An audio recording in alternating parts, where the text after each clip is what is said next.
Bueno, esan dizuedana, prestatu dute ipuin bat superpolita, piraten altxor sekretuak, eta agertuko diren irudiak ere eurek egin dituzte, orduan bukatzen denean txalo zaparrada ikaragarria mereziko dute. Prest zaudete?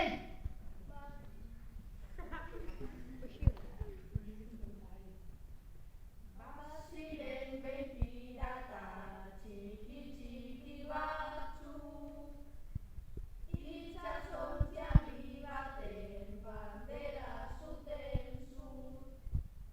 Ume txikiak ziren beraz horregaitik, helduek ez zeukaten konfiantza handirik. Txikiak joan ziren altxorraren bila, bizi izan zituzten abentura bila. Bidearen erdian maltzurekin topo, lurrera begiratu zahandia oztopo. Maltzurrek nahi zutela piraten altxorra, ta umek izan zuten jarrera gogorra. Naiz eta tranpak izan aurrera egin zuten, oztopoak oztopo guztiak pasatzen.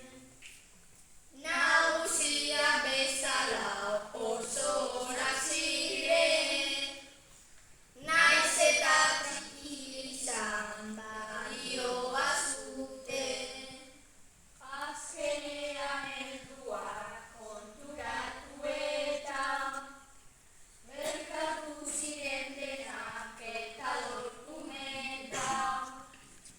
Bukaera izan zen sorpresa itxela, benetako altxorra elkarlana dela.